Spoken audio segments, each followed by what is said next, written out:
Assalamualaikum warahmatullahi wabarakatuh. Saya Ela Nur Aini akan mempresentasikan tentang media pembelajaran kelas pintar. Di sini ada 4 pembahasan. Yang pertama itu tentang nama media pembelajaran. Yang kedua, perangkat yang mendukungnya. Yang ketiga, kelebihan dan kekurangannya dari aplikasi kelas pintar. Yang terakhir ada prosedur penggunaan media pembelajaran tersebut. Yang pertama yaitu tentang nama media pembelajaran. Di sini ada kelas pintar. Apa itu kelas pintar? Kelas pintar adalah sebuah solusi belajar online dengan metode pintar, personal, dan terintegrasi yang didesain untuk meningkatkan minat belajar dan pemahaman siswa terhadap materi pelajaran guna mendapatkan nilai akademis yang lebih baik. Kelas pintar berada di bawah naungan PT Extra Marks Education Indonesia yang didirikan pada tahun 2017 sebagai bagian dari brand global Extra Marks yang berkantor di pusat India dan didirikan oleh Atul Kulshrestha sejak tahun 2007. Selain di Indonesia, brand global Extra Marks juga hadir di India, Afrika Selatan, dan beberapa negara Timur Tengah. Fokus utama kelas pintar adalah untuk menguatkan dan mensinergikan peran guru, sekolah, dan orang tua dalam proses pembelajaran siswa melalui sebuah platform dan terintegrasi. Sebuah platform yang punya kemampuan merekam proses belajar siswa untuk digunakan sebagai bahan analisis bagi guru, orang tua, dan sekolah dalam memahami karakter, potensi, dan kesulitan siswa dalam belajar. Kelas pintar juga percaya bahwa setiap siswa punya presensi dan cara belajar yang berbeda-beda. Untuk itu, kelas pintar menggunakan pendekatan personal melalui beberapa penyampaian materi yang disesuaikan dengan beragam karakter siswa, baik itu melalui visual, audio, maupun kinestetik. Dan untuk memastikan kurikulum pendidikan di Indonesia bisa diserap oleh siswa, kelas pintar menggunakan metode pembelajaran pintar yang menggunakan pendekatan learn, practice, dan juga tes. Ada juga beberapa fitur di kelas pintar, yaitu yang pertama itu ada kelas, lalu ada PR, project, tugas, ujian, dan juga monitoring. Lalu ada juga beberapa fitur yang ada di dashboard murid. Yang pertama itu ada dashboard. Yang pertama mata pelajarannya. Lalu ada jadwal, catatan, terus guru atau mentornya, raport, grup. Lalu ada orang tua, pesan juga ada. Perangkat yang mendukung aplikasi kelas pintar diantaranya yaitu handphone, laptop, perangkat akses internetnya, lalu webcam, headset, speaker mic-nya. Di sini ada juga kelebihan dan kekurangan dari kelas pintar itu sendiri. Yang pertama ada kelebihannya atau keuntungan dari si kelas pintar itu sendiri. Yang pertama itu bagi murid.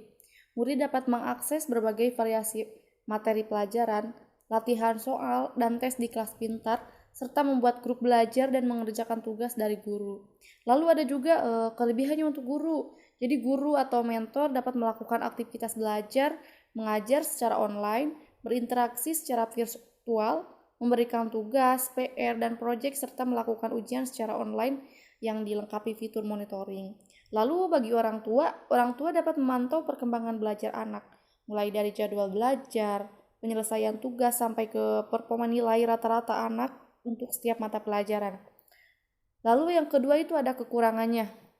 Di sini untuk aplikasi kelas pintar sendiri, dia emang untuk awal pemakaian gratis, tapi dia hanya 1 bulan saja. Jadi selama 1 bulan itu menggunakan kelas pintar itu gratis, lalu selanjutnya itu dia berbayar kayak gitu. Kekurangannya itu dia cuma di situ. Jadi nggak kayak aplikasi belajar lainnya yang banyak yang nggak berbayar, yang gratis cuma dengan bermodalkan internet saja.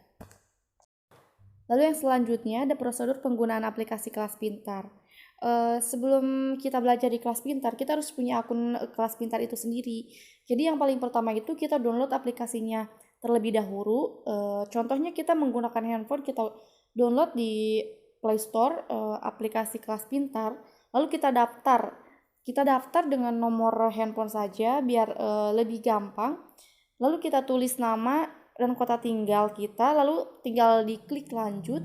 Lalu udah gitu kita pilih kelas. Kalau misalkan kita SD, kita pilih SD, SMP pilih SMP, kalau misalkan SMA ya pilih SMA kayak gitu. Lalu setelah itu nanti akan diminta verifikasi nomor handphone.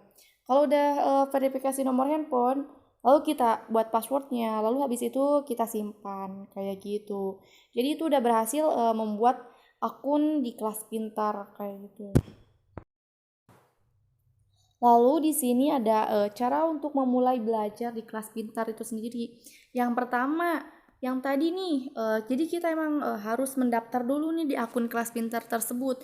Lalu yang kedua, aktifkan paket kelas pintar yang sesuai dengan kelas kita. Habis itu jika udah memiliki paket kelas pintar atau berada dalam masa percobaan nih yang tadi aku sebutin selama 1 bulan itu, maka kita udah dapat belajar di akun kelas pintar tersebut. Nah, untuk caranya yang pertama itu kita milih nih, pilih menu mata pelajaran. Habis itu kita pilih mata pelajarannya, mau belajar apa, kayak misalkan biologi, matematika, pilih aja dulu mata pelajaran yang kita inginkan. Habis itu lalu pilih bab dari mata pelajaran yang ingin dipelajari, kita pilih aja, diklik. Habis itu kita sudah mulai belajar di platform belajar kelas pintar dengan memilih jenis metode yang diinginkan. Baik itu learn, practice, atau tes, kayak gitu. Itu dia dari cara-cara kalau misalkan kita mau mulai belajar nih di kelas pintar tersebut. Jadi boleh dicoba seperti itu yang belum tahu. Oke, jadi untuk kelas pintar sendiri dia itu media pembelajaran online yang sangat bermanfaat buat kita, apalagi di masa sekarang, masa pandemi, di mana kita belajar lewat jarak jauh, jadi nggak offline kayak gitu. Jadi emang benar-benar sangat bermanfaat banget buat kita. Kita bisa belajar, interaksi dengan gurunya tersebut. Jadi nggak ada halangan buat nggak belajar sama sekali. Mungkin itu yang dapat saya sampaikan. Sekian presentasi dari saya, kurang lebihnya mohon maaf. Wassalamualaikum warahmatullahi wabarakatuh.